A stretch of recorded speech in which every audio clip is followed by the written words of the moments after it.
إن الحمد لله نحمده ونستعينه ونستغفره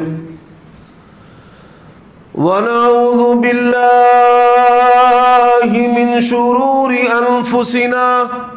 ٹوئے دے وچوں آواز نہیں ہونی چاہیے، انہوں سادہ کر، آواز بیس کٹا دے، سادہ جی میں نا سادہ میرا پتر جی میں دو بندے آپس گفتگو کر دینے پہ نیچرل آواز دی ہونی چاہیے. وَنَعُوذُ بِاللَّهِ مِن شُرُورِ أَنفُسِنَا وَمِن سَيِّئَاتِ أَعْمَالِنَا مَن يَهْدِهِ اللَّهُ فَلَا مُضِلَّ لَهُ وَمَن يُضْلِلْ فَلَا هَادِيَ لَهُ. ان کو اس دے وَأَشْهَدُ أَن لَّا إِلَٰهَ إِلَّا اللَّهُ وَحْدَهُ لَا شَرِيكَ لَهُ وَأَشْهَدُ أَنَّ مُحَمَّدًا عَبْدُهُ وَرَسُولُهُ. أَمَّا بَعْدُ فَإِنَّ خَيْرَ الْحَدِيثِ كِتَابُ اللَّهِ وَخَيْرَ الْهَدْيِ هَدْيُ مُحَمَّدٍ صلی اللہ علیہ وآلہ وسلم وشر الامور محدثاتها وکل محدثۃ بدعہ وکل بدعۃ ضلالہ وکل ضلالۃ فی النار. اللہم صلی وسلم علی نبینا محمد وبارک وسلم وصل علیہ. اعوذ باللہ من الشیطان الرجیم. ان الذین آمنوا وعملوا الصالحات كانت لهم جنات الفردوس نزلا خالدین فیہا لا یبغون عنہا حولا. عیوب اور نقائص سے منزہ پاکیزہ تمام قسم کی حمد و ثنا اللہ وحدہ لا شریک لہ کے لیے، اور درود و سلام شفیع للمذنبین خاتم النبیین رسول کریم رؤوف الرحیم صلی اللہ علیہ وآلہ وسلم کی ذات اقدس پر. ماشاءاللہ بھائی کیمرہ مین بھی سیانہ بندہ ہے. میرے بھائیوں دوستو، آج کی میری جو گفتگو ہے وہ میرے غیر اہل حدیث احباب اور اخوان ان کے لیے بالخصوص اور آپ سب کے لیے بالعموم. وہ لوگ جو ریکارڈ کر رہے ہیں، سن رہے ہیں، ان کو یہ مایوسی ہوگی کہ میں کسی کو گالی دوں گا یا گالی کا جواب دوں گا. اپنے بیگانے مجھ سے واقف ہے. کوئی گالیاں دیتا ہے تو عمر صدیق اس کے جواب میں اتنی زیادہ قرآن کی آیات اور احادیث پڑھتا ہے، اور نہ کبھی بازاری جملے ہم نے کسے ہیں، اور نہ ہی کوئی فتح شکست کا خبط ہمارے اوپر سوار ہے. فقیر آئے صدا کر چلے، صدا خوش رہو یہ دعا کر چلے. ہم آئے ہیں آپ کے پاس اللہ تعالیٰ اور اس کے رسول کی دعوت کو لے کر، اور اس دعوت کے لیے وَمَنْ أَحْسَنُ قَوْلًا مِّمَّنْ دَعَا إِلَى اللَّهِ وَعَمِلَ صَالِحًا وَقَالَ إِنَّنِي مِنَ الْمُسْلِمِينَ.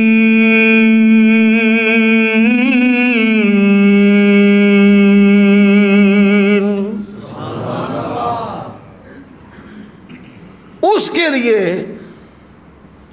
اللہ تبارک و تعالیٰ نے بہترین معیار مقرر کیا ہے.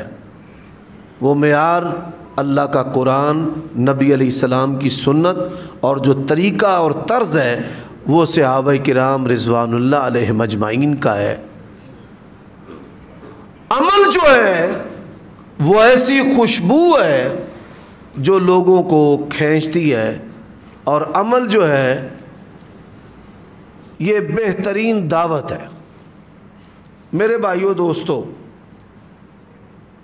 دوسری بات، ہمارے نبی دنیا میں آئے تھے مسلمان کرنے کے لیے، اور آج کل مدرسوں کے اندر ٹکسال لگا ہوا ہے کفر کے فتوے لگانے کا، اور مولوی کفر کے فتوے بانٹ کر بڑے خوش ہوتے ہیں، میں نے آج اسے بھی کافر بنا دیا ہے اور اسے بھی کافر۔ اللہ کی قسم، میرا اور یہ جو سامنے اہل حدیث بیٹھے ہوئے ہیں جو بالکل عام ہے، عامی ہے، جسے ہم جاہل کہہ سکتے ہیں، وہ مدرسے کا نہیں پڑھا، اس کو شاید ناظرہ پڑھنا بھی نہیں آتا، اس اہل حدیث کا دل بھی ٹٹول کر دیکھ لے، ہم کسی بھی مسلمان کے جہنم جانے کو کبھی بھی قبول کرنے کے لیے تیار نہیں ہیں۔ حافظ فقیر اللہ صاحب تشریف فرما ہے، آپ ان سے بے شک پوچھ لیں۔ اور ہمارے جو فریق مخالف ہیں وہ ہمیں گستاخ رسول، منکر اولیاء، گستاخ اولیاء، انگریز کے دور کی پیداوار اور کافر اور نہ جانے کیا کچھ بنا بیٹھے ہیں۔ اور میں تو ان کافروں کا، وہ غیر مسلم جو پیدائشی غیر مسلم ہیں، ان کا شکریہ ادا کرتا ہوں کہ وہ ہمیں مسلمان سمجھتے ہیں، اور ایسے مسلمانوں کو اللہ ہدایت دے جو ہمیں کافر سمجھتے ہیں۔ تیسری بات، دنیا کا سب سے مشکل کام ایٹم بم بنانا نہیں ہے، کووڈ-19 کا علاج ڈھونڈنا نہیں ہے، دنیا کا سب سے مشکل کام مسلمانوں کو اسلام کی دعوت دینا ہے۔ دنیا کا سب سے مشکل کام کیا ہے؟ مسلمان کو اسلام کی دعوت دینا۔ ایک قبر پرست کو اگر آپ کہیں کہ علی اجویری اور اجمیری داتا مشکل کشا دستگیر گنج بخش نہیں ہے، کون ہے؟ اللہ ہے، تو آپ کو مارنے پہ تل جائے گا، بلکہ وہ اپنا فریضہ سمجھتا ہے کہ دنیا کا سب سے اہم کام جو ہے وہ وہابی کو ختم کرنا ہے۔ اب ذرا غور کیجئے، ہمارے پاس کوئی مال و دولت بھی نہیں، اور تیجا 10واں 40واں ششمائی اور برسی کی مستقل روٹی بھی نہیں کہ جس پر ہم لوگوں کو جمع کر لیں، بلکہ لوگوں کی تو شکایت ہی اکثر ہماری عوام سے یہ ہے کہ آپ لوگ بڑے سخت ہیں۔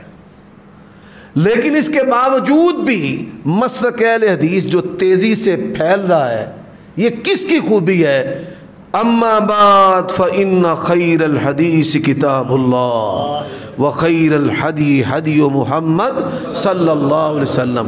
بہترین کتاب اللہ کی کتاب ہے قرآن مجید، اور بہترین سیرت اور اسوہ جناب محمد الرسول اللہ صلی اللہ علیہ وآلہ وسلم کا ہے۔ حضرات، چوتھی بات، آپ غیر اہل حدیث بھائیوں کی مسجدوں کے اندر چلے جائیں، سینے پر ہاتھ باندھیں، پاؤں سے پاؤں ملائیں، اونچی آمین کہیں، آپ کو اٹھا کر مسجد سے باہر پھینک دیا جائے گا۔ صلاح عام ہے یاران نقطہ داں کے لیے۔ اللہ نے نبی علیہ السلام کی طرح، آپ کے صحابہ کی طرح ہمیں بھی سینے کھلے دیے ہیں۔ کوئی آ کر نماز پڑھے، جمعہ پڑھے، کوئی سنی ہو شیعہ ہو، ہم خوش ہوتے ہیں۔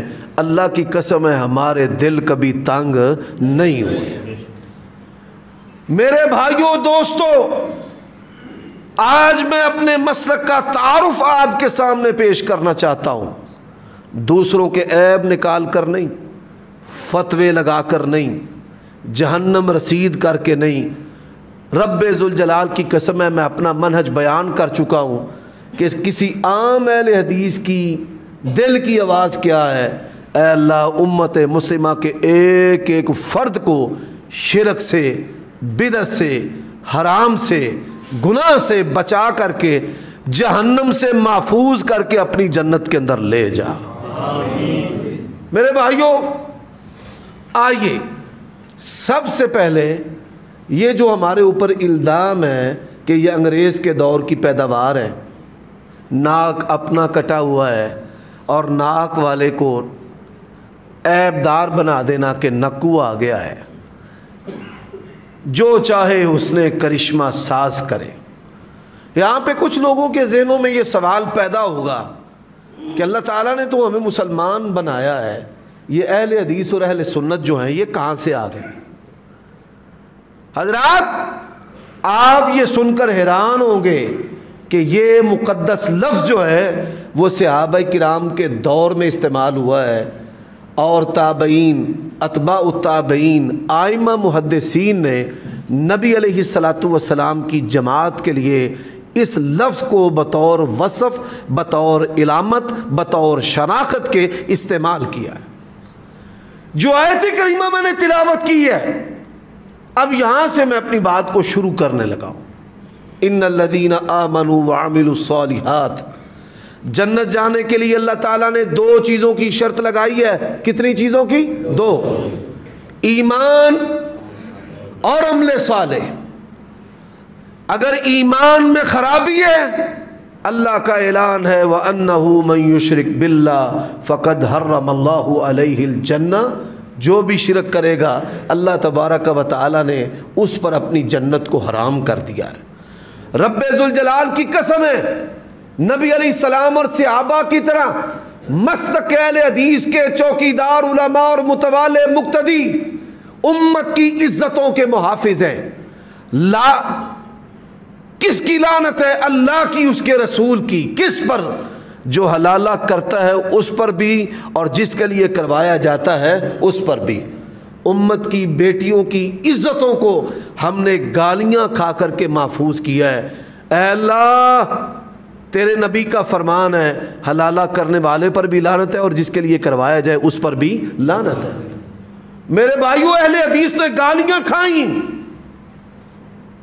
کس وجہ سے؟ چور نہ شرابی ہوں میں، جرم یہ کہ وہابی ہوں میں۔ ہم نے اس کھانے کو، اس مال کو، اس دین کو دین کا حصہ نہیں بنایا جس پر محمد مصطفیٰ احمد مجتبیٰ صلی اللہ علیہ وسلم کی مہر نہیں ہے۔ کیا سویہ ہم نہیں پسند کرتے؟ حلوہ جو ہے وہ ہم نہیں کھاتے؟ گوشت جو ہے وہ ہمیں پسند نہیں ہے؟ میرے بھائیوں دوستو، یہ اللہ کی نعمتیں ہیں جو ہر فرد و بشر کو پسند ہے، پر ہم کھاتے کیوں نہیں ہیں؟ کہ ان کھانوں پر نبی علیہ الصلاۃ والسلام کی مہر نہیں ہے۔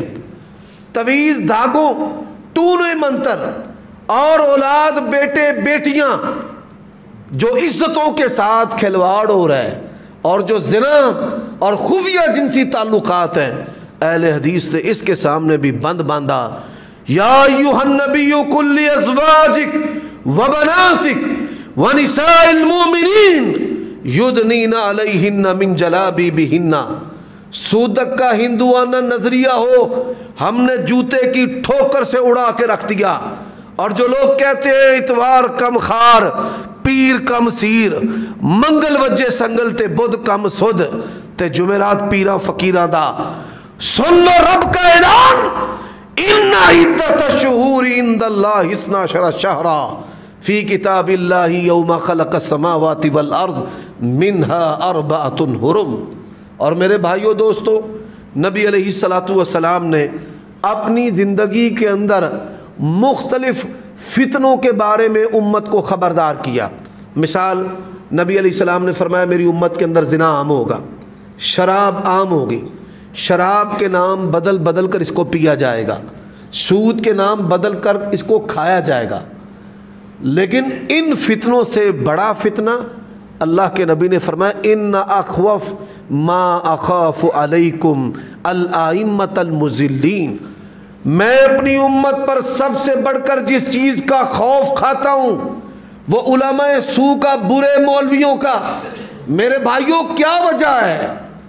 زنا کرنے والا اس کو گناہ سمجھتا ہے اور بدعت کرنے والا بدعت کو گناہ نہیں سمجھتا۔ گناہ کرنے والا اس کو گناہ سے توبہ نصیب ہوتی ہے اور بدعت کرنے والا اس کو بدعت سے توبہ نصیب نہیں ہوتی۔ اس وجہ سے شرک اور بدعت کو زنا اور شراب سے بھی بدتر سمجھا اور کہا جاتا ہے۔ حضرات غور کیجئے گا، نبی علیہ السلام نے علماء سو کے فتنے کو زنا اور شراب اور قتل کے فتنے سے بھی بدتر کہا ہے۔ عالم سو لوگوں کے اندر اپنے پیٹ کے لیے ان کثیرا من الاحبار والرہبان لیاکلون اموال الناس بالباطل، فرمایا بہت زیادہ علماء سو، درویش، صوفی، پیر، راہب، مولوی لوگوں کے مال نہ حق طریقوں سے کھاتے ہیں۔ میرے بھائیوں، ان حق طریقوں سے امت کو خبردار اہل حدیث نے کیا ہے۔ اور سنیے، نبی علیہ السلام نے جن فتنوں سے خبردار کیا، ان فتنوں میں ایک فتنہ ہے شرک کا۔ آپ صلی اللہ علیہ وآلہ وسلم نے فرمایا قیامت تب تک قائم نہیں ہوگی جب تک میری امت جو ہے وہ دوبارہ لات اور منات، یعنی یہ جو بت تھے جن کی پرستش و پوجا ہوتی تھی، اسی طرح ویسے شرک نہ شروع کر دیں۔ رسول اللہ صلی اللہ علیہ وسلم نے امت میں شرک کے بارے میں پیشین گوئی فرمائی۔ آپ صلی اللہ علیہ وآلہ وسلم نے فرمایا میری امت کے اندر ایسے لوگ بھی ہوں گے جو صحابہ کرام کو برا کہیں گے۔ اذا رأیتم الذین یسبون اصحابی فقولوا لعنۃ اللہ علی شرکم۔ آج دیکھیے اہل حدیث کا دشمن بھی آج تک اہل حدیث کے عقیدہ توحید پر انگلی نہیں اٹھا سکا۔ اللہ کے فضل سے اہل حدیث کے اندر شرک موجود نہیں ہے۔ اور میرے بھائیوں دوستو، اہل حدیث تمام کے تمام صحابہ کے جنتی ہونے کا عقیدہ رکھتا ہے۔ میرا عقیدہ ہے جس طرح ابو بکر جنتی ہیں، اسی طرح عثمان، عمر، غنی، علی اور حضرت معاویہ جنتی ہیں۔ ناموس رسالت میں تمام انبیاء یکساں ہیں۔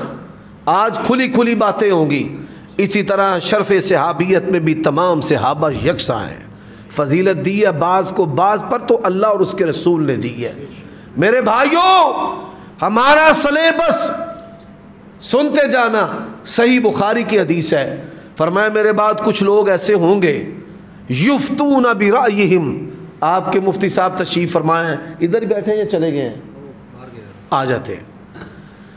صحیح بخاری کی اور دیگر کتابوں میں حدیث ہے، فرمایا یفتون برأیہم فیضلون ویضلون۔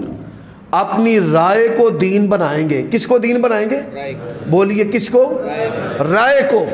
خود بھی گمراہ ہوں گے اور اوروں کو بھی گمراہ کر دیں گے۔ اللہ تیرا یہ شکر ہے کہ کبھی اہل حدیث نے اپنی رائے تو دور کی بات ہے، ہم نے تو امام ابو حنیفہ، امام مالک، امام شافعی اور امام احمد ابن حنبل کی رائے کو بھی دین تسلیم نہیں کیا ہے۔ ہماری تو لڑائی غیروں کے ساتھ یہی ہے، وہ کہتے ہیں ہم حنفی، ہم کہتے ہیں اللہ نے ہمیں محمدی ہونے کا مکلف کیا ہے، حنفی ہونے کا مکلف کیا ہی نہیں۔ اور کلمہ پڑھنے کا مطلب یہ ہے، نماز اللہ کے نبی کی، کلمہ بھی اللہ کے نبی کا۔ کلمہ پڑھنے کا مطلب ہے کلمہ آپ کا پڑھا ہے، طریقہ زکوٰۃ اور حج اور روزہ اور عیدیں اور خوشیاں اور غمیاں آمنہ کے لال جناب محمد رسول اللہ صلی اللہ علیہ وسلم۔ ہم نے کبھی ایسا منظر نہیں پیش کیا کہ نعوذ باللہ اللہ کے نبی کے پاس صرف کلمہ تھا اور طریقت اور شریعت وہ امام ابو حنیفہ کی تھی۔ دنیا کے اندر ایک جماعت ہے، جاؤ ٹٹول کر دیکھو۔ میرے بریلوی بھائیوں، دیوبندی دوستو، اور میں شیعہ حضرات سے بھی کہتا ہوں، اپنے آپ کو جعفری کہلوانے والوں، ہماری کوئی لڑائی نہیں تمہارے ساتھ، پر غور کرنا میری دعوت پر۔ تم نے اپنے آپ کو کیا بنایا؟ پہلے مسلمان بنایا، پھر اہل سنت بنایا، پھر حنفی، شافی، مالکی، حنبلی بنایا، پھر قادری، نقشبندی، سہروردی، چشتی بنایا، اور پھر تو نے نشاہی اور دیوبندی اور بریلوی اور حیاتی اور مماتی بنایا۔ رضینا قسمت الجبار فینا۔ یہ اہل حدیث ہے، عقیدے میں بھی محمدی ہے، مسلک میں بھی محمدی ہے، مشرب میں بھی محمدی ہے، فضائل میں بھی محمدی ہے، مسائل میں بھی محمدی ہے، اور رب کی قسم ہے جینے میں بھی محمدی ہے، مرنے میں بھی محمدی ہے۔ اللہ کی قسم ہے، جو آمنہ کے لال علیہ السلام نے کیا ہم نے تو وہ کرنا ہے۔ اللہ نے اسی کو دین قرار دیا ہے۔ میرے بھائیوں، میں سادہ باتیں کرنا چاہتا ہوں، ان سے پوچھو یہ تقسیم در تقسیم کا عمل تم کہاں سے لے آئے ہو؟ ما انزل اللہ بہا من سلطان۔ آج ایک بریلوی کھڑا ہوتا ہے وہ کہتا ہے سیاست معاویہ زندہ باد، اور دوسرا کھڑا ہوتا ہے اور کہتا ہے مرد آباد، دونوں بریلوی ہیں۔ اگر تقلید وحدت کی علامت ہوتی تو یوں چھتروں میں دال کبھی نہ بٹتی کہ آپس میں تم ایک دوسرے کو کافر اور جہنمی اور گمراہ کہہ رہے ہو۔ ہمیں تو 1 صدی پہلے انہوں نے کافر کہہ دیا ہے، آج کل کافر کہنے کی جو عادت ہے نا وہ ایک دوسرے کے اوپر پوری کر رہے ہیں۔ وہ کہتے ہیں فلانے مدرسے والے کافر ہو گئے، حتیٰ کہ خادم رضوی صاحب فوت ہوئے، ایک بریلوی مولوی آ گیا کہتا ہے یہ بھی جہنمی کافر ہے، نعوذ باللہ، وہ بھی بریلوی ہے، وہ بھی بریلوی ہے۔ سمجھ سے بالا تر بات ہے چشتی صاحب، سمجھ سے بالا تر بات ہے۔ کام جو ہے نا آج کل کفر کی توپوں کا ان کا آپس میں چلا ہوا ہے، پر آؤ غور کرنا۔ میری باتوں کی سمجھ آ رہی ہے نا آپ کو؟ نبی علیہ السلام نے چوتھے فرقے سے خبردار کیا، فرمایا قرآن بڑا بہتر پڑھیں گے، نمازیں بڑی لمبی پڑھیں گے، لیکن قرآن ان کے حلق سے نیچے نہیں جائے گا۔ یہ داعش اور تحریک طالبان، مسلمانوں کی حکومتوں کو الٹنے والے، افواج پولیس پر حملے کرنے والے، یہ خارجی، یہ کفار کی پیداوار، ان کے وکیل ہیں۔ اہل حدیث جماعت کا کسی زمانے میں بھی ان سے کوئی تعلق دور کا نہیں ہے۔ اللہ کے فضل سے ہم تکفیری نہیں ہیں، نہ ہم خارجی ہیں، نہ حکام وقت کے خلاف خروج اور پھر ان کو طاغوت کہنا، ان کی عدالتوں کو طاغوت کہنا، یہ خارجیوں کے جراثیم ہے جس سے اہل حدیث ہر دور میں متخلہ، بری اور پاک رہا ہے۔ یہ سب سے بدترین لوگ ہیں، سب سے بدترین۔ نبی علیہ السلام نے فرمایا ان کا جو آخر ہے وہ دجال کے ساتھ جا کر مل جائے گا۔ میرے بھائیوں غور سے سننا، اب نبی علیہ السلام نے کیا کہا؟ لا تزال طائفۃ من امتی منصورین علی الحق لا یضر من خذلہم، میری جماعت کا ایک گروہ ہمیشہ حق پر رہے گا۔ میری جماعت، میری امت، اس کا گروہ کب تک حق پر رہے گا؟ بولیے بھائی، ہمیشہ۔ کب تک حق پر رہے گا؟ ہمیشہ۔ نبی علیہ السلام سے پوچھا گیا، میں نے آج سادہ باتیں کرنی ہیں، میں اتحاد کی دعوت لے کر آیا ہوں، اور جو حساس ادارے کے افراد میری گفتگو کو ریکارڈ کر رہے ہیں اللہ کے لیے وہ بھی غور کریں۔ میں ذمہ داری سے کہتا ہوں، حافظ فقیر اللہ صاحب اللہ کے فضل سے مجھ پر اعتماد کرتے ہیں، میں اس مسجد کی چابی آپ کو دینے کے لیے تیار ہوں۔ اتحاد امت کی بات کرتے ہو، کھانوں پر نہیں، سیاسی مجلسوں میں نہیں، حاکم وقت کے سامنے نہیں، ڈی سی کے سامنے نہیں، جب تک شیعہ سنی نہیں ہوگا، سنی شیعہ نہیں ہوگا، تب تک اتحاد نہیں ہو سکتا۔ یہ غیر فطرتی اتحاد ہے۔ ایک اماں عائشہ ان کی عزت و عظمت اور روایت کو دین سمجھتا ہے۔ ہم اپنا دین نبی کے اہل بیت اماں عائشہ سے لینے کے اعتقاد رکھتے ہیں، منہج رکھتے ہیں، اور ہم اس دین کو مانتے ہی نہیں جن میں نبی علیہ السلام کی بیویوں کا احترام اور ان کی روایت نہ ہو، اور ایک ان کو گالیاں دے۔ بتائیے، اور جس کے پاس معمولی غیرت ہے، ماں باپ کو گالیاں جو دینے والا ہے اس کے ساتھ ہینڈ شیک، ہاتھ نہیں ملا سکتا، ہم نبی کی ازواج کی توہین کرنے والے کے ساتھ ہاتھ کیسے ملا سکتے ہیں؟ میرے بھائیوں، ایک قبر کو سجدہ کرنے والا ہے، ایک علی اجویری کو داتا کہنے والا ہے، اور ایک اللہ کو داتا کہنے والا ہے۔ قبر کا پجاری اور اللہ کی توحید کو ماننے والا، توحید پر کیا دونوں برابر ہو سکتے ہیں؟ افمن کان مؤمنا کمن کان فاسقا لا یستوون۔ یہاں تو شرک اور توحید کا تقابل ہے۔ اللہ کی قسم ہے، زمزم پینے والا اور شراب پینے والا بھی کبھی برابر نہیں ہو سکتے۔ بات کو سمجھیے۔ میں مبارکباد دیتا ہوں یوتھ فورس کو اور حافظ فقیر اللہ صاحب کی جماعت اور ان کے رفقا کہ آپ نے یہ بہت نیک عزم کیا ہے، اس پیغام کو آگے لے کر کے چلیں۔ دنیا میں اس وقت انسانوں کی تعداد 7.5 ارب کے قریب ہے۔ آپ یہ سن کر حیران ہوں گے کہ 6 ارب کے قریب پیدائشی کافر ہیں، 1.5 ارب کے قریب مسلمان ہیں، اور مسلمانوں کی اکثریت شرک اور کفر کے اندر ڈوبی ہوئی ہے۔ کافروں کا اگر مقابلہ کرنا ہے، جب تک ہماری پیدائش، ولادت تعداد زیادہ نہیں ہوگی تب تک ہم ان کا مقابلہ نہیں کر سکتے۔ اور میڈیا اور تعلیم کے ذریعہ ہماری بچیوں کے اور بچوں کے ذہن بنائے جا رہے ہیں کہ بچے دو ہی اچھے۔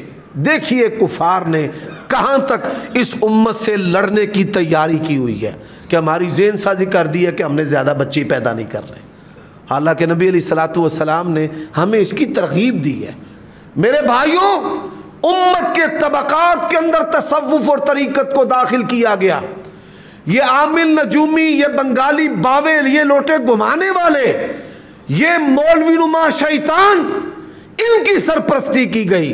اور بر صغیر پاک و ہند میں جب تک انگریزوں کی حکومت یہاں پر رہی ہے، کسی ایک مسجد کو بھی انہوں نے انچ زمین نہیں دی۔ جتنی زمینیں اور جگیریں دی ہیں وہ سب درباروں اور قبروں کو دی۔ یہ بہت بڑا لمحہ فکریہ ہے۔ بر صغیر پاک و ہند میں یہاں پہ کوئی عیسائی نہیں تھا، دو قومیں تھیں، یا مسلمان تھے یا ہندو تھے۔ اور یہ جو سکھ ہے یہ ہندوؤں کا ایک صوفیوں کا فرقہ ہے، بنیادی طور پر یہ بھی ہندو ہیں، ان کا ایک صوفی فرقہ ہے۔ یہاں پر عیسائیت کیسے پھیلی ہے؟ اٹھائیے تاریخ کو کہ یہاں پر آ کر جو پیری مریدی کا نظام تھا تصوف کا، متصوفین نے سب سے پہلے ارتداد دین اسلام سے انحراف کرتے ہوئے عیسائیت کو قبول کیا ہے۔ حضرات، اللہ کی قسم ہے، ان معروضات پہ غور کیجئے کہ جب کسی کی بیٹی اور بیٹے کی عزت سے کھلواڑ کیا جاتا ہے وہ کس طرح دین اسلام سے دور ہو جاتا ہے۔ جب کسی کا ناحق مال لوٹا جاتا ہے اور اس سے غلامی جانوروں سے بدتر کروائی جاتی ہے، ہم دیکھتے نہیں کہ کس طرح مریدوں کے مال پہ یہ شاہانہ زندگیاں بسر کرتے ہیں۔ اور ہم نے اس نبی کا کلمہ پڑھا ہے جس نے جوں کھا کر جواہر لٹائے ہیں۔ میرے بھائیوں دوستو، اب نبی علیہ السلام نے فرمایا میری امت کا ایک گروہ ہمیشہ حق پر رہے گا۔ سوال ہے کہ حق والا کون ہے؟ بڑا آسان اس کا جواب ہے، اس کے لیے کوئی لمبی چوڑی کتابیں نہیں کھولنی پڑیں گی، 2 جمع 2 کی طرح جواب ہے۔ بھائی نبی علیہ السلام نے اگر سلسلہ قادری، نقشبندی، سہروردی، چشتی دیا ہے، قبروں کو پختہ کیا ہے، دوشالے چڑھائے ہیں، ان سے مانگا اور منگوایا ہے، پھر تو یہ قبروں والے سچے ہیں۔ جاؤ، میں ضعیف کی شرط بھی معاف کرتا ہوں، 23 سالہ دور نبوت میں اپنے قبوری نظام کی ایک جھلک لے آؤ، اللہ کی قسم ہے سب سے پہلے اہل حدیث اس کو تسلیم کرے گا۔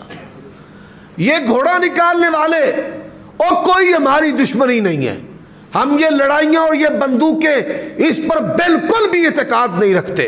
آؤ ہماری بات کو سنو۔ نبی علیہ السلام نے یا علی مدد کہنے والوں غور کرنا اس بات پہ کہ علی نے خیبر میں کس سے مدد مانگی ہے، حسین نے کربلا میں کس سے مدد مانگی ہے، اور ائمہ اہل بیت کا عقیدہ کیا عقیدہ تھا۔ متع کی بات کرنے والوں مجھے بتاؤ اہل بیت میں سے کس نے متع کیا تھا؟ سبحانک ھذا بہتان عظیم۔ حضرات، میں بات کو اور واضح کرنا چاہتا ہوں۔ اللہ کے نبی نے فرمایا جس پر میں اور میرے صحابہ ہیں وہ حق والی جماعت ہے۔ آئیے، قرآن کا نام مرزائی بھی لیتے ہیں، شیعہ بھی لیتے ہیں، بخاری و مسلم کا حوالہ اہل سنت بھی دیتے ہیں، صحابہ کرام کی کسوٹی پر مسلک کو پرکھتے ہیں۔ ہم شروع ہوتے ہیں، تم نے قبر پر اذان دی، اگر صحابہ نے دی تو تم سچے۔ تم نے اذان سے پہلے الصلاۃ والسلام علیک یا رسول اللہ پڑھا، اگر صحابہ نے پڑھا تو تم سچے۔ تیجا، 10واں، 40واں، ششمائی، برسی اگر صحابہ نے کی تو تم سچے۔ یہ چوہارے، یہ مکھانے، یہ گڈلیاں اگر صحابہ سے ہیں تو تم سچے۔ جشن عید میلاد النبی صحابہ سے تو تم سچے۔ بن کے ان کے علماء نے لکھا ہے ہاں ہم مانتے ہیں صحابہ کرام نے اس عید کو نہیں منایا، اس لیے نہیں منایا کہ وہ بڑے مصروف تھے، اس لیے نہیں منایا کہ ان پر بڑا غم تھا۔ کیسی امت ہے کہ تمہیں نبی کا دنیا سے جانے کا غم ہی نہیں ہے؟ اور میرے بھائیوں، صحابہ کرام نبی علیہ السلام کی وفات کو دنیا کے ہر غم سے بڑھ کر محسوس کرتے تھے، اور آج یہ کیسا امتی ہے کہ نبی کی وفات کا دن بھی ہے اور کھانے اور جشن بھی اور بھنگڑے بھی ہیں، اور سونا آیا سج کے گلیاں بازار۔ یہ گلیاں بازار اور یہ نالیاں گٹر سجانے کے لیے اللہ کے نبی نہیں آئے، اللہ کے نبی دنیا میں سیرت کو سجانے آئے ہیں، زانیوں کو پاک دامن بنانے آئے ہیں، شرابیوں کو زمزم کا رسیہ بنانے آئے ہیں، سیاحوں کو بیت اللہ کے گرد طواف کروانے آئے ہیں۔ اللہ کے نبی تو آئے شرم و حیا کا پیغام لے کر کے، امت کی بیٹیاں تیری بیٹیوں کی طرح ہیں۔ میرے بھائیوں غور کیجیے ان باتوں پر۔ حضرات اب نبی علیہ السلام نے فرمایا کہ میری امت کا ایک گروہ ہمیشہ حق پر رہے گا۔ اب اس حق والے گروہ دو وصف سے یاد کیا گیا ہے، ایک اہل سنت سے اور ایک اہل حدیث سے۔ سنت نبی دی مننی نہیں، اہل سنت اخوان دے کی مانے تے قول سے عبیدہ رد کرنا تے ول جماعت اخوان دے کی مانے۔ غور کیجئے گا، میں عقیدے پر تفصیل سے نہیں جانا چاہتا، میں آپ کو اہل حدیث کی قدامت بتانا چاہتا ہوں۔ پہلے تو انہوں نے کہا لفظ اہل حدیث کے ساتھ کسی مذہبی فرقے کا دنیا میں وجود ہی نہیں۔ میں نے کہا اچھا آؤ پھر ذرا لفظ اہل حدیث کے ساتھ مذہبی فرقے کا وجود تو دیکھیں کہ دنیا میں ہے یا نہیں ہے۔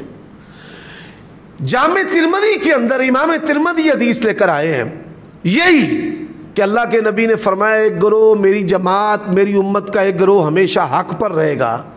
فرماتے میں نے امام بخاری سے پوچھا یہ حق والا گروہ کون سا ہے، تو امام بخاری نے کہا کہ یہ حق والا گروہ اہل حدیث گروہ ہے۔ سن رہے ہیں بھائی؟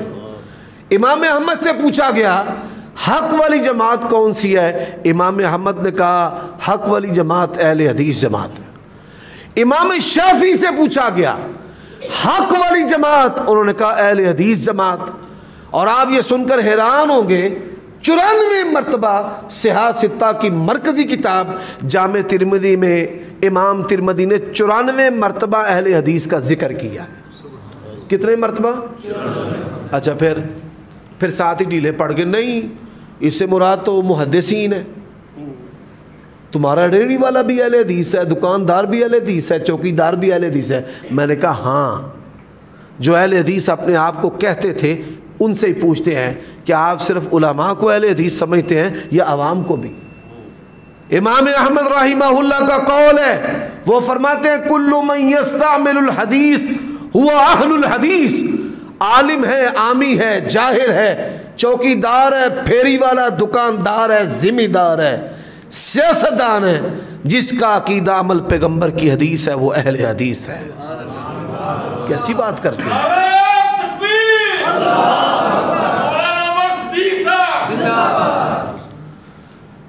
میری باتیں سنیں، نعروں کو چھوڑے یار، یہ سمجھنے والی باتیں نہیں مجھے نسا نہیں چڑھتا، یقین جانے یہ وقت ساتھ نہیں دیتا، نہیں تو دل چاہتا ہے کہ انسان ایسی باتیں کرتے رہے۔ اللہ کے لیے غور کرنا، اور میری باتوں میں سے اگر کوئی ایک بات بھی غیر معیاری ہو نا، مولوی بننا کوئی میری کاروباری مجبوری نہیں ہے۔ دوست احباب جانتے ہیں اللہ نے دنیا بڑے بہترین طریقے سے دی ہے۔ اللہ کی قسم، میں جب مدرسہ کی طرف پڑھنے کے لیے گیا نا تو میرے باپ نے کہا تھا کہ تو میرا بیٹا ہے، حق بیان کرتے گولی کی پرواہ نہ کرنا، تو شہید ہو جائے گا، اللہ کے ہاں فخر سے میرا سر بلند ہو جائے گا۔ میں جب بھی اس مسند پر بیٹھا ہوں نا، میں نے کبھی اس سے بے وفائی نہیں کی۔ اور آپ کو پتہ ہے کہ بعض اہل حدیث لٹھ لے کر بھی میرے خلاف چڑھ دوڑے نا، مجھے پرواہ ہی نہیں بڑی سے بڑی جماعتوں کی، جو حق ہے اس کو بے بانگے دوہل بیان کی ہے، اور کبھی پرواہ نہیں کی کہ کثرت میرے خلاف ہے یا قلت میرے خلاف ہے یا حضرت میرے خلاف ہے۔ جو اہل حدیث کا منہج ہے وہ اللہ کے فضل و کرم سے بیان ہوتا رہے گا۔ میرے بھائیوں دوستو، ہم نے جب ان کو بتایا کہ بھائی اہل حدیث علماء بھی ہیں، عوام بھی ہے، اب انہوں نے تیسرا پتا پھینک دیا۔ تیسرا کہتے ہیں نہیں وہ اہل حدیث اور ہیں، آپ اہل حدیث انگریز کے دور کی پیداوار ہے۔ لو بھائی، مانا والا میں ٹک لگا لیں، اس مسجد کی نہیں، مانا والے کی ساری مساجد کی چابیاں میں دینے کے لیے تیار ہوں، دنیا کی کسی عدالت میں مجھے لے جائیں، کیوں جی حافظ صاحب میرا ساتھ دیں گے؟ مفتی صاحب باہر قدم بڑھاؤ. اللہ ہمارے ساتھ ہے. سب کہیں اللہ ہمارے ساتھ ہے. مفتی صاحب باہر تشریف فرمائے ہیں, انہوں نے بھی اس بات میں ہاتھ کو ہلایا ہے. میں ذمہ داری سے بات کرنے لگا ہوں. آؤ, اگر ہم انگریز کے دور کی پیداوار ہیں, ساری بنی بنائی مساجد تم لے لو. ہم ذمہ داری سے کہتے ہیں عدالت میں بلاؤ. اللہ کی قسم ہے, رب کے جلال کی قسم, میں گھر میں بیٹھا ہوں, رب کے ذمہ داری سے جماعت کی وفا کے ساتھ وعدہ کر رہا ہوں. ہم دیکھتے ہیں کہ انگریز کے دور کی پیداوار کون ہے, اور یہ طائفہ منصورہ جو تسلسل سے آ رہا ہے یہ کون ہے, کیسے پہچانیں گے؟ ہمارے اہل حدیث بھائی بڑے بولے بالے ہیں, ان کا فوکس رفع یدین آمین اور فاتحہ پر ہے. پر آج یہ باتیں سن کر آپ کے رونگٹے کھڑے ہو جائیں گے. ان سے کہیے آؤ, ائمہ محدثین نے پہلی صدی سے لے کر دنیا میں سب سے پہلے حدیث کی کتاب لکھی گئی ہے. دنیا میں سب سے پہلے حدیث کی کتاب ہمارے گجرانوالہ میں ایک مدینہ کتاب گھر ہے. اس کا جو مالک تھا وہ کوئی عالم نہیں تھا, عام آدمی تھا آپ کی طرح, کتابیں بیچتا تھا مختلف مکاتب فکر کی. ایک بندہ آ گیا, بھائی اہل حدیث کے خلاف جو کتابیں لکھی گئی ہیں وہ دیں. انہوں نے دیوبندی اور بریلوی علماء کی جو کتابیں ہیں وہ دے دی. اس نے کہا دیوبندیوں کے خلاف جو کتابیں لکھی گئی ہیں الحمدللہ ہم نے مذہبی انتشار نہیں پھیلایا. اگر اہل حدیث کے خلاف آپ دیوبندیوں بریلویوں کی کتابیں اکٹھی کرنا شروع کر دینا, لائبریریوں کی لائبریریاں بن جائیں. ہمارے اندر یہ چیزیں ہیں نہیں. ہم نے اگر کتابیں لکھی ہیں تو چند لکھی ہیں, تے 100 سنار دی تے 1 لوہار دی. اور مولانا عبداللہ نثار کہتے ہیں تے 100 لوہار دی تے 1 ہی عبداللہ نثار دی. اور میں علامہ احسان علی ظہیر رحمۃ اللہ علیہ ایک ایک کتاب لکھی ہے, آج تک کوئی مائی کا لال جواب دے سکا نہیں دے سکا. عقل مند کے لیے اشارہ کافی ہے. ہمیں کیا کہ امت کا پیسہ ان کاموں میں ہم ضائع کریں, کتاب و سنت ہی کافی ہے. اس نے کہا بریلویوں کے خلاف بھی کوئی کتاب دو نا, تو کاؤنٹر پر قرآن مجید پڑا ہوا تھا. اس نے کہا یہ لے جا, یہ سارے بریلویوں کے خلاف ہی, پورا قرآن ہی ان کے خلاف. میرے بھائیوں دوستوں, بات سمجھنے کی ہے. پہلے کہتے تھے اہل حدیث فرقہ نہیں ہے, فرقہ دکھایا, اور کسی عام کتاب سے نہیں, صحاح ستہ سے, بخاری و مسلم سے. پھر کہتے ہیں نہیں یہ تو علماء محدثین ہے, پھر دکھایا کہ نہیں علماء بھی عوام بھی. پھر تیسرا اعتراض ہے نہیں وہ اور ہیں آپ اور ہیں, وہ اور ہیں اور آپ اور ہیں. اور میرے بھائیوں, بر صغیر پاک و ہند میں سب سے پہلی جو مسجد بنی ہے نا وہ کیرالہ میں بنی ہے. ہندو بادشاہ تھا, چاند کے 2 ٹکڑے اس نے دیکھے اور کہا جا اپنے بیٹے کو کہ تلاش کر کہ دنیا میں کوئی سردار ظاہر ہوا ہے جس سے یہ معجزہ آیا ہے. کیونکہ ہندوؤں کی کتابوں میں بھی نبی علیہ السلام کی پیشین گوئی تھی. وہ نبی علیہ السلام کو تلاش کرتا کرتا عرب کی سرزمین میں آیا, تب اللہ کے نبی دنیا سے جا چکے تھے, صحابہ کرام تھے. مسلمان ہوا, مسلمان ہونے کے بعد واپس آیا, اور صحابہ کرام کے دور سے لے کر آج تک اس مسجد کا انتظام اہل حدیث کے پاس ہے. آؤ, سوشل میڈیا کا دور ہے, میری اس بات کو چیلنج تو کرو. چلو کوئی بندہ کہہ دے کہ یار انڈیا کی بات کر دی ہے, نہ آنا نہ جانا, مولوی بات پھینک کر نکل گیا ہے. چلو یہاں مانا والا ضلع شیخ پورہ میں ہے, یہاں کی کچہریوں میں چلے جاتے ہیں. دیکھیے دنیا میں سب سے پہلے حدیث کی کتاب صحیفہ امام حمام بن منبہ حضرت ابو ہریرہ رضی اللہ تعالیٰ عنہ کی کتاب ہے حدیث کی. کس کی؟ حضرت ابو ہریرہ. اگر اس میں سے مصدق اہل حدیث نکل آئے تو ہم سچے, آپ نکل آئے تو آپ سچے. رفع یدین کرنے کی حدیث نکلے تو کون سچا, اور نہ نکلے تو کون, اسی پہ ٹک لگا لو. دنیا میں پہلی حدیث کی کتاب ہے حضرات, اس کو لے کر چلتے ہیں. میں بات کو اور واضح کر دیتا ہوں. محدثین نے عقائد پر کتابیں لکھی ہیں، کس پر؟ بولو یار، عقائد پر۔ مثال کتاب التوحید امام بخاری نے لکھی ہے، کتاب التوحید ابن خزیمہ نے، کتاب التوحید ابن مندہ نے، یہ محدثین ہیں۔ کتاب العرش حافظ ابن ابی شیبہ نے، کتاب السنہ امام ابو داود رحمۃ اللہ علیہ نے، کتاب الشریعہ آجری رحمۃ اللہ علیہ کی، اثبات و صفت العلو مقدسی رحمۃ اللہ علیہ کی، کتاب العلو امام ذہبی رحمۃ اللہ علیہ کی، کتاب الاسماء والصفات امام بہقی رحمۃ اللہ علیہ کی۔ محدثین نے جتنی بھی عقیدے پر کتابیں لکھی ہیں ساری جمع کر لیتے ہیں۔ اگر ان عقیدوں کی کتابوں کے مطابق آپ کے عقیدے ہوئے تو آپ سچے، چابیاں آپ کے پاس۔ اللہ کی قسم ہے 73 گروہ آ جائے 72 فیل ہیں۔ ان کتابوں کے مطابق اگر کسی کا عقیدہ ہے تو صرف اہل حدیث کا عقیدہ ہے۔ ٹک لگاؤ، ان سے کہو کتاب السنہ امام احمد کی لے آؤ، عبداللہ بن احمد کی لے آؤ، یہ کتابیں الاعتقاد لے آؤ، یہ کتابیں لاؤ۔ اور میرے بھائیوں دوستوں، میں اس سے بھی بات کو آسان کرتا ہوں اور آگے بات کو بڑھاتا ہوں۔ رفع دین کرتے ہو کہ نہیں کرتے؟ محدثین نے رفع دین کرنے پر کتابیں لکھی ہیں۔ امام بخاری رحمہ اللہ، ابن حجر رحمہ اللہ، ابن ملقن رحمہ اللہ، امام نووی رحمہ اللہ۔ جاؤ دنیا کے کسی غیر متنازع محدث نے رفع دین منسوخ کرنے پر کتاب لکھی ہو تو آپ سچے۔ آ جاؤ، امام کے پیچھے فاتحہ پڑھتے ہو کہ نہیں پڑھتے؟ امام بخاری نے کتاب لکھی، امام بہقی نے لکھی، دنیا کے کسی محدث نے کتاب لکھی ہو کہ امام کے پیچھے فاتحہ پڑھنے والے کے منہ میں آگ پڑتی ہے، کوئی کتاب لے آؤ، تم سچے۔ حضرات اہل حدیث اونچی آمین کہتے ہیں۔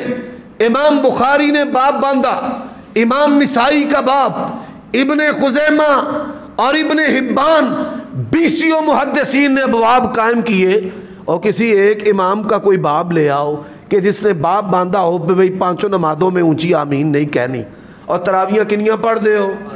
بولو۔ امام بخاری نے صحیح بخاری میں، اور پھر کہنے والے نے کہا بنا عشق جو پڑھتے ہیں بخاری، آتا ہے بخار ان کو آتی نہیں بخاری۔ امام بخاری نے صحیح بخاری میں کتاب و صلاۃ التراویح لکھا ہے، اللہ کی قسم ہے ہم اپنی ماؤں کا دودھ اپنے اوپر حرام سمجھتے ہیں جب تک مسلک اہل حدیث کو کتاب و سنت سے ثابت نہ کر لیں۔ ایک مسئلے پر انگلی رکھنا تیرا کام ہے، محدثین کے ابواب گنوانا اور حدیثیں دکھانا میرا کام ہے۔ بات ایک وطر کی ہو یا بات اہل حدیث کے عقیدے کی ہو، ہمارے عقائد پر، ہمارے مسائل پر محدثین نے کتابیں لکھی ہیں۔ اور آئیے فضائل پر کتابیں لکھی ہیں، زہد پر کتابیں لکھی ہیں۔ فقہ حنفی قدوری پڑھ لیں، ہدایہ پڑھ لیں، کنز الدقائق پڑھ لیں، شرح وقایہ پڑھ لیں۔ پوری فقہ حنفی کی جتنی بھی کتابیں ہیں، کسی ایک کتاب کے اندر بھی زہد و تقوی کا کوئی باب سرے سے موجود ہی نہیں ہے۔ بات سمجھ رہے ہیں؟ بخاری اٹھائیں، کتاب الرقاق ملے گا، تقوی، زہد، اعمال صالحہ۔ اور حضرات ان کی پوری جو فقہ ہے وہ زہد و تقوی ورع اس کے اسباق سے اور نصیحتوں سے، اللہ اور اس کے رسول کے فرامین سے خالی ہیں۔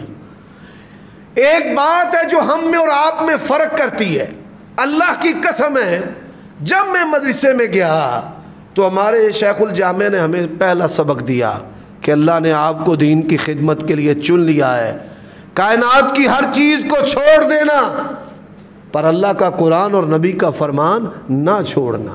اور آپ کو سبق کیا ملتا ہے؟ اکابر پر بد اعتمادی نہ کرنا، فقہ حنفی کو نہ چھوڑنا، قرآن جاتا ہے تو جائے، حدیث بھی جاتی ہے تو جائے، تو کوئی پرواہ نہیں ہے۔ ان کی ان حرکتوں کو دیکھ کر ان کے علماء نے کہا کیا حنفی بنو رہو، لیکن قرآن اور حدیث کو حنفی بنانے کی جسارت نہ کرو۔ ان کے علماء نے کہا، مفتی شفیع صاحب کہتے ہیں سر پکڑا ہوا تھا انور شاہ کشمیری صاحب نے، کتاب وحدت امت میں لکھا ہوا ہے، میں نے کہا حضرت کیا بات ہے؟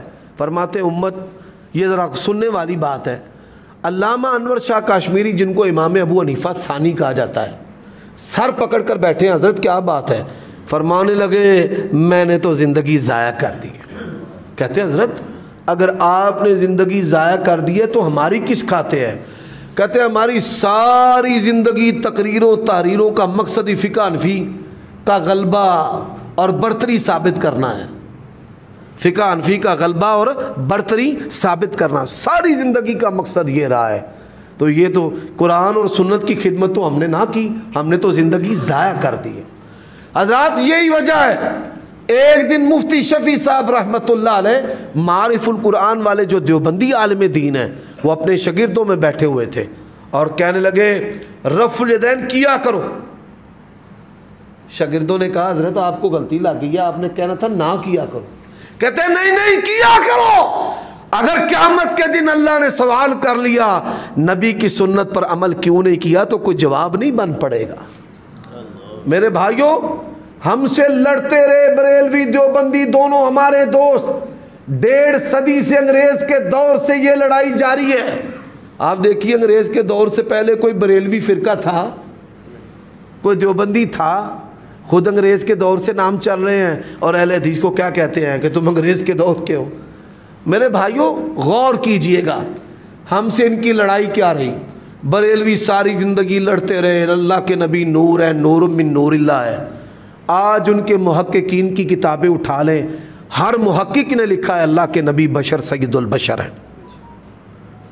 ہر مولوی نے, غلام رسول سعیدی صاحب کی کتابیں اٹھا لیں, ساری زندگی ہم سے لڑتے رہے کہ اللہ کے نبی اپنے وجود سے حاضر و ناظر ہیں. چکوال میں پاؤں لگ گیا نعوذ باللہ 6 فٹ کا.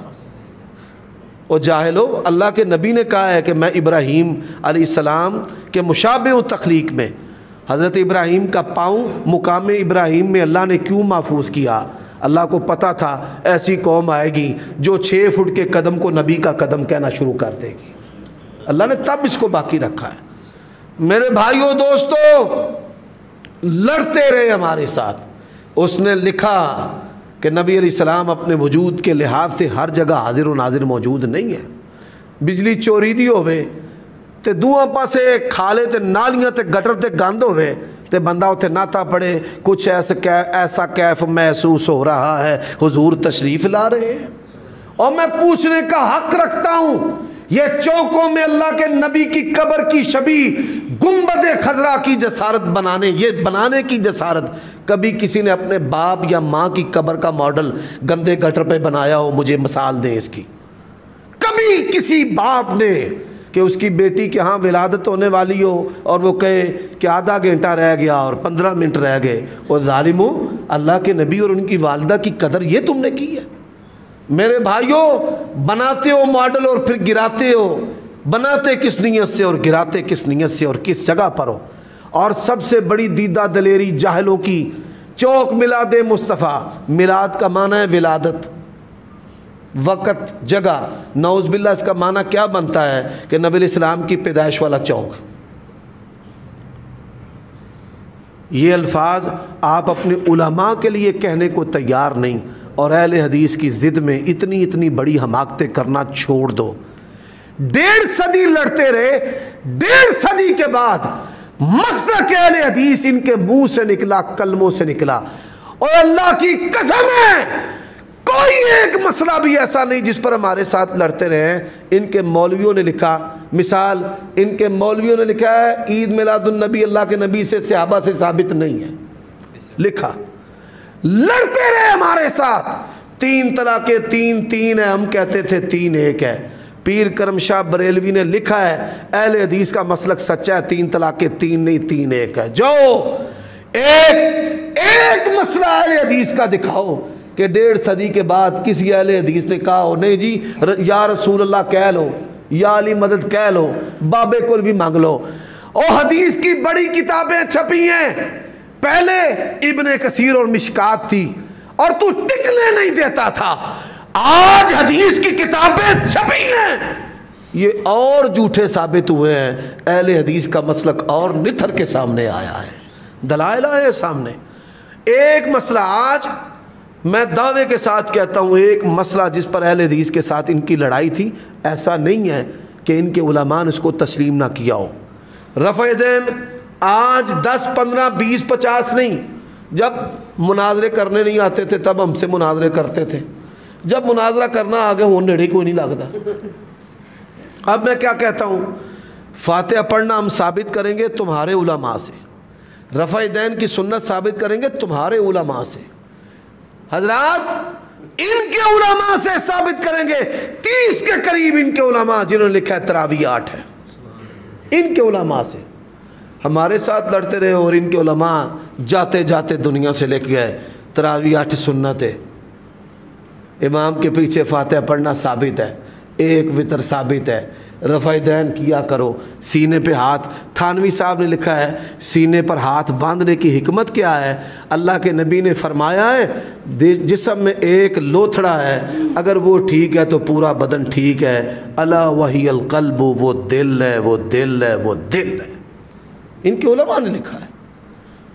تو یہ مسلک اہل حدیث، یہ نبی علیہ الصلوۃ والسلام کی جماعت ہے، تمہارے اوصاف ہے خروج نہ کرنے کا، تکفیر نہ کرنے کا، اللہ نے تمہیں طبیب بنایا ہے، ان کی گالیاں کھاؤ، ان کو دعائیں دو اور دلیلیں دو، ان بھائیوں کا علاج 2 طریقوں سے کرنا ہے، کتنے طریقوں سے؟ 2، گالیاں بھی کھانی ہیں، دلیلیں بھی دینی ہیں اور دعائیں بھی دینی ہیں۔ اللہم اہد قومی فإنہم لا یعلمون۔ میں انہی باتوں پر اکتفا کرتا ہوں۔ اقول قولی ھذا واستغفر اللہ لی ولکم ولسائر المؤمنین والمؤمنات فاستغفروہ انہ هو الغفور الرحیم۔